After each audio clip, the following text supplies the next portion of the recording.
"Sir, my mother hasn't come back," said the black boy. The Arab CEO followed him and was shocked by what he saw. But at that moment, at 6:37 a.m. on a freezing morning in Chicago, Tariq Al-Hassan was just trying to leave the house in time for a crucial meeting with Japanese investors. Red and white keffiyeh folded perfectly over the shoulder of his gray Armani suit, leather briefcase in hand, he opened the garage door of the mansion and almost tripped over something small huddled against the stone wall. A child.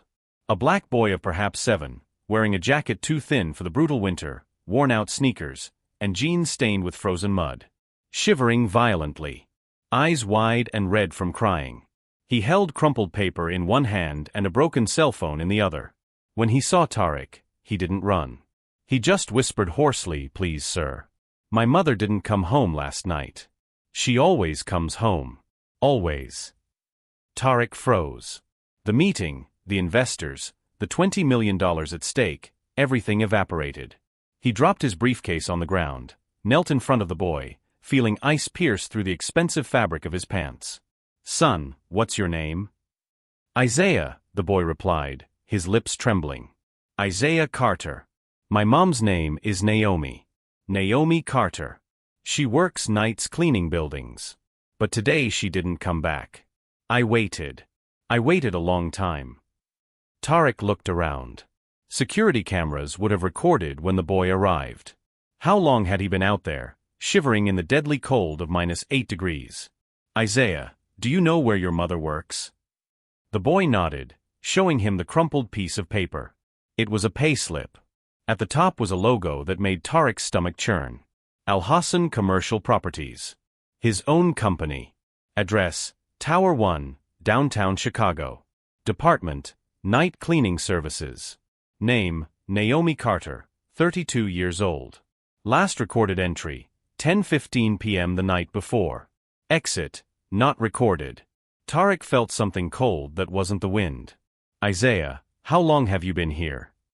"I don't know, sir. It got dark again. I tried to call the police, but my cell phone broke when I fell in the snow," he cried silently. "I walked a long way. No one stopped. Everyone is in a hurry." Tariq picked up the boy before he could think. Isaiah was too light, his small body trembling against his chest. "You're going inside now. You're going to get warm. And I'm going to find your mother." He carried Isaiah inside, shouting orders. "Farah, bring a warm blanket and hot chocolate. Call Dr. Stevens, emergency. And cancel my meeting." Farah, the Filipino housekeeper, came running, her eyes wide at the sight of the child. "Mr. Tariq, what, later. Now take care of him."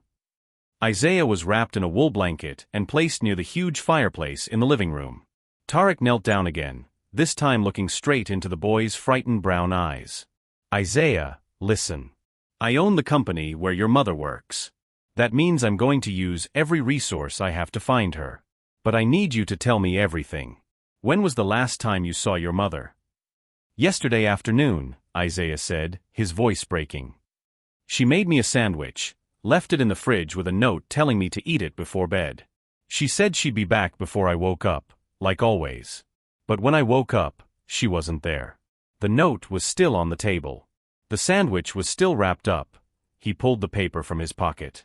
Cursive writing in cheap blue pen. "Isaiah, my love, Mommy will be back soon. Eat right. I love you more than anything. Mommy." Tariq felt anger burning. Not at Isaiah. Not at Naomi. At himself.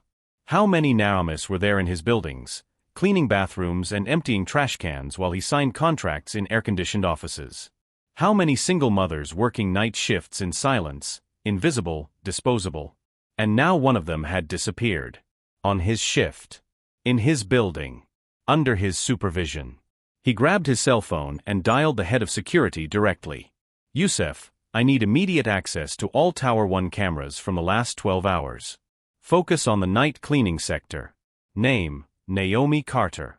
I also want a complete list of employees who worked last night. And have the team do a complete sweep of the building. Every floor. Locked rooms, emergency stairs, underground garage. Everything." Isaiah watched with wide eyes. "Are you really going to find her?" Tarek held the boy's small face with both hands. I promise, Isaiah. Your mother will come home. But inside, a voice whispered doubt. What if he was promising something impossible? What if Naomi Carter was already? No. He pushed the thought away.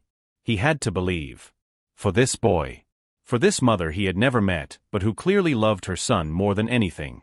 Farah came in with hot chocolate and toast. Isaiah ate slowly, his hands still shaking. Tarek watched, noticing details. An old but clean school uniform. Haircut at home, uneven but neat. Sneakers with soles taped with duct tape. This boy was loved. Cared for. But poor. Very poor. And alone now, not knowing if the only person in the world who loved him was still alive. Tarek's cell phone vibrated. Youssef. Sir, we have something. Cameras show Naomi Carter entering the building at 10:17 p.m. as recorded.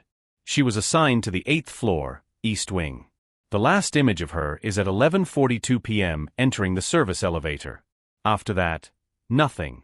The elevator went down to the basement, but there is no footage of her leaving. Heavy silence. Sir, there's more. The service elevator was stuck on basement level 3 for 4 hours. It shouldn't have. Someone locked it manually. Tarek felt his blood run cold. Send a team to the basement now. I'm on my way. He hung up and looked at Isaiah, who was watching him with painful hope. Did you find my mother? We found a clue. I'm going to get her now. I want to go with you. Tarek hesitated, but he saw determination in the small face. This boy had walked for hours in the cold, had knocked on a stranger's door, had held on tight when the world was falling apart. He deserved to be there. Come. But stay close to me. If this story of courage and hope is tugging at your heartstrings, subscribe to the channel. What happens next will show you that sometimes your worst fear hides the most important truth of all. The black SUV cut through Chicago's morning traffic with improvised sirens. Isaiah was in the back seat, wrapped in Tarek's wool coat, holding his mother's note like a talisman. 15 minutes later, they arrived at Tower 1. The glass and steel building reflected the gray sky, imposing and cold. On the third basement level, security personnel were already waiting. Youssef, a burly man of Jordanian origin, waved seriously. Sir, we found the service elevator locked. The door was forced open from the inside. They walked down the concrete corridor, fluorescent lights flickering. The smell of mold and cleaning products. Isaiah held Tarek's hand so tightly it hurt. Then they saw it. The elevator door was open. Inside, on the floor, a woman. Naomi Carter. Lying on her side, unconscious, her blue cleaning uniform soaked with sweat. MOM. Isaiah shouted, running. Tarek joined him, kneeling down. Naomi was breathing, but she was pale, her lips cracked. She's alive. Youssef, ambulance. Now. Isaiah cried, holding his mother's face. Mom, wake up. It's me. Naomi moaned softly. Her eyes opened slightly, unfocused. Isaiah? Are you okay, baby? I'm fine, Mom. You're not. Naomi tried to sit up, but Tarek gently stopped her. Don't move. The ambulance is on its way. She looked at him, confused, then recognized the kafia. Mr. Al-Hassan. Stay still. How long have you been trapped here? Naomi closed her eyes. The elevator got stuck coming back from the 8th floor. I tried the alarm, but it didn't work. I screamed. No one heard me. My cell phone has no signal down here. I just wanted to go back. My son was alone. Tears streamed down her face. I failed. You didn't fail, Tarek said firmly. Isaiah found you. That boy didn't give up until I promised to get you out. Paramedics arrived and put Naomi on a stretcher. Severe dehydration, mild hypothermia, extreme exhaustion. She needs to go to the hospital, but she'll be fine. At the hospital, while Naomi was receiving 4 fluids, Tarek pulled Youssef into the hallway. I want to know who is responsible for maintaining that elevator. And I want to know why no one checked when an employee didn't clock out. Youssef opened his tablet. The electronic time clock system is flawed. Cleaning staff often forget to clock out. Night manager Trevor Gaines doesn't check. And elevator maintenance was 3 months overdue. The budget was cut last quarter. Tarek closed his eyes. He had signed off on that cut. Cancel the cut. Restore the maintenance budget. Double it if necessary. And implement a mandatory verification system. Every employee who enters must have their exit confirmed. Hours later, Naomi was stable. Isaiah slept in a chair next to the bed. Naomi was awake, watching her son. "Thank you," she said when Tarek approached. "For finding him. For finding me. This should never have happened. But it did. And you helped." She hesitated. "Isaiah told me everything. Most people would have called the police and gone about their day. You saw my son as a person." Tarek sat down, tired. "Naomi, why do you work the night shift?" she sighed. "It pays 20% more. I'm a single mother. Isaiah's father left when he was 2. It's just me and him. The night shift lets me work while he sleeps. During the day, I do odd jobs when I can. How many hours a day do you work?" 12, 14 sometimes. Tarek did the math in his head. "That's illegal. I know. But I need to. He deserves food on the table, sneakers without holes." Tarek felt something break inside him. He had built a real estate empire. 200 million in assets. And this woman almost died cleaning his floor to buy sneakers for her son. "What did you do before you worked in cleaning?" She blinked, surprised. "I studied business. 2 years at community college. But I got pregnant, so I dropped out." "Are you good with numbers?" "I was. I don't know if I still am." Tarek nodded, an idea forming. The door opened. Trevor Gaines entered, night supervisor, 50-year-old man, protruding belly, irritated face. "Mr. Al-Hassan, I was called urgently." He saw Naomi and stopped. "Carter? Shouldn't you be working?" Tarek stood up, placing himself between Trevor and the bed. "She almost died trapped during your shift." Trevor blinked. "She probably forgot to clock out and she was trapped for 8 hours in a broken elevator that you ignored.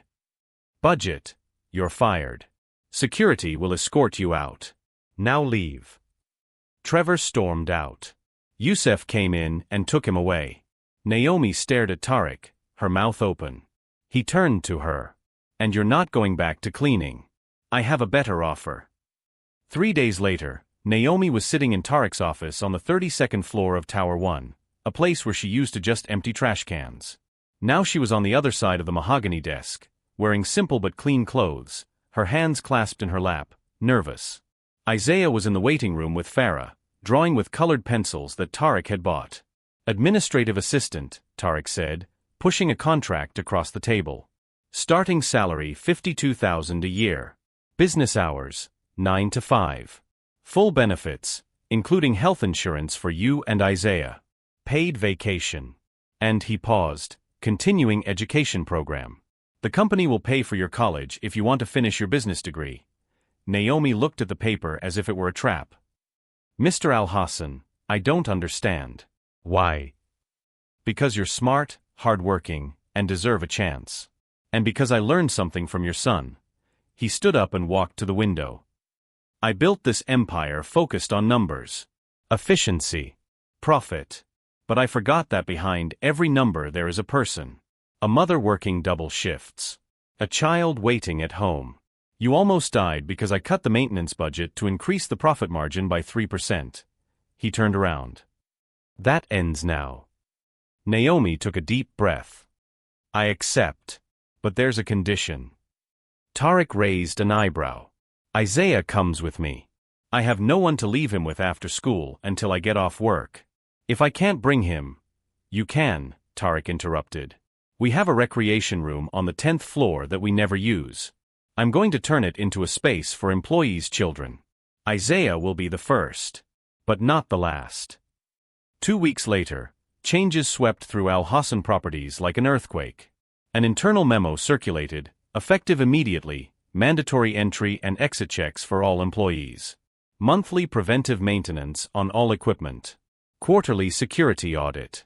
Support program for single parents, including flexible hours and subsidized daycare. Employees read it twice. Some thought it was a prank.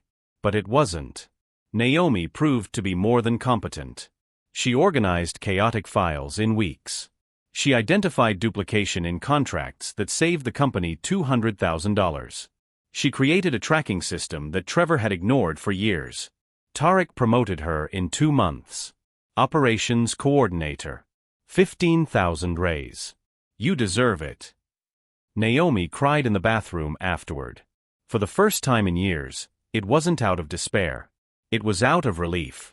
Isaiah blossomed too. The recreation room became his sanctuary. Books, games, a table for homework. Employees started bringing their own children. A community formed. And Isaiah, the boy who had walked in the cold looking for his mother, became the unofficial mascot. He drew birthday cards for employees. He helped welcome visitors. He called Tarek Uncle Tarek now, without permission, but no one corrected him. One Friday afternoon, Tarek was reviewing contracts when Isaiah walked in without knocking. "Uncle Tarek, can I ask you something?" "Sure, champ." Isaiah climbed onto the chair that was too big for him. "Why did you help us?" "Really?" Tarek put down his pen. "Because you reminded me of something important. That people matter more than profit. Mom says you're an angel." Tarek laughed. "I'm not an angel. I'm a man who almost made a terrible mistake. You saved me from myself." Isaiah didn't fully understand, but he smiled. "Mom is happy now. She laughs again. Before, she only cried when she thought I was asleep." The brutal innocence of the observation hit Tarek like a punch. How many Naramis were there crying in secret? How many Isaiahs were waiting alone? He picked up the phone and called Youssef. "I want a list of all cleaning and maintenance staff. Everyone. And I want an audit of working conditions at each property. Personally." In the following weeks, Tarek did something he had never done before. He visited every building at 2 a.m. He talked to cleaners, security guards, janitors. He listened to stories. A woman working 3 jobs to pay for insulin for her diabetic son. A man sleeping in his car between shifts because he couldn't afford rent. A mother taking her baby to work because daycare cost more than her salary. Each story broke something in him and rebuilt him differently. He implemented a 20% salary increase for all night shift employees. He created an emergency fund for medical crises. He opened 3 subsidized daycare centers. Shareholders complained. Profit margins fell from 34% to 28%. "Unacceptable," the board said. Tarek replied, "Grow up. We're still making millions." Now with a clear conscience. The shareholders' meeting was tense. A man in a pinstriped suit stood up. "Mr. Al-Hassan, with all due respect, a company is not a charity. Employees are resources. If they don't like it, there are replacements." Dead silence. Tarek stood up slowly. "Let me tell you a story. A 7-year-old boy walked for 3 hours in the cold because his mother, our employee, was trapped for 8 hours in an elevator that we skimped on repairing. She almost died. He almost became an orphan. Why? To increase your dividend by 0.5 percentage point." He put his hands on the table, leaning forward.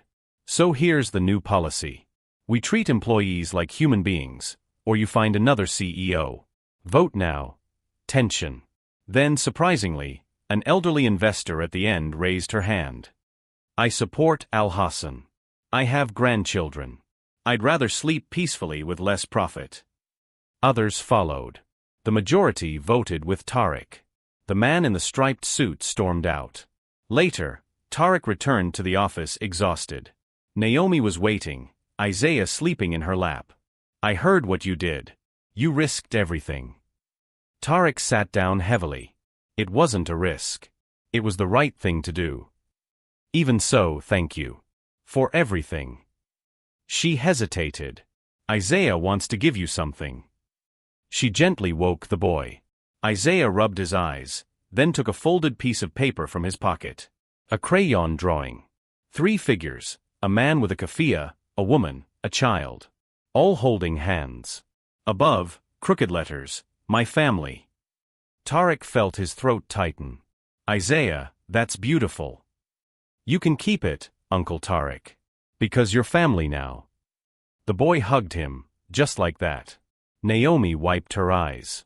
Tarek held the drawing like a treasure, realizing that he had been looking for success in the wrong place his whole life. It wasn't in buildings or bank accounts. It was in a child sleeping safely.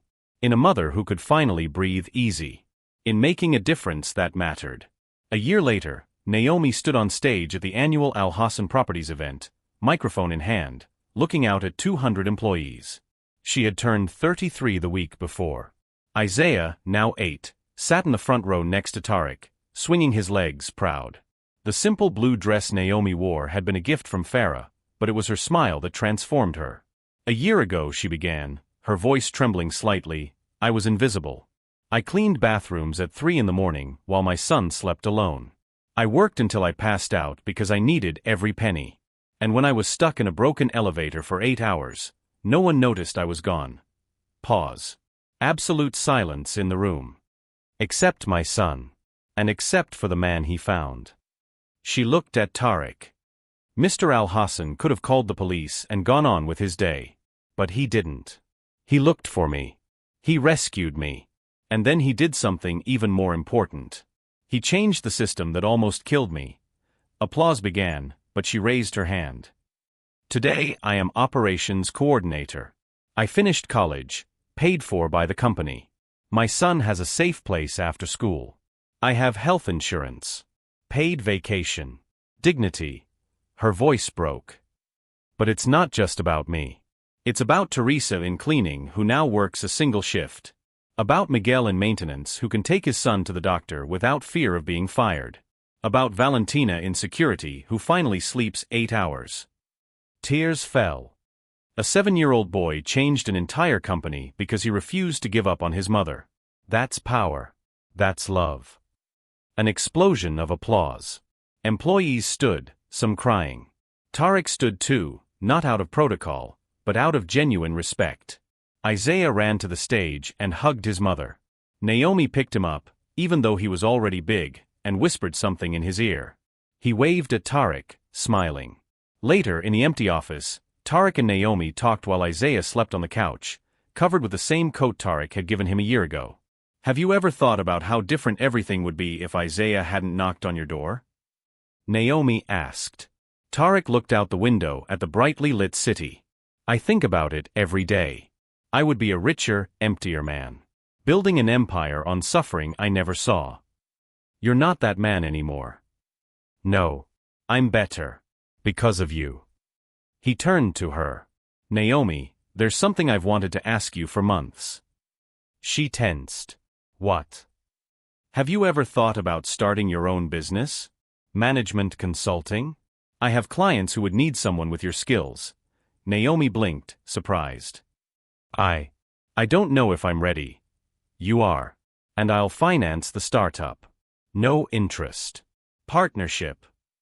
She took a deep breath. Why do you keep doing this? Giving me chances, Tarek smiled. Because Isaiah taught me that investing in people is the only investment that always pays off. And you've already proven that you're worth every penny. Naomi wiped her eyes. I need to think about it. It's scary. I know. But you're a woman who survived 8 hours trapped in an elevator and still came back to work. You can handle anything.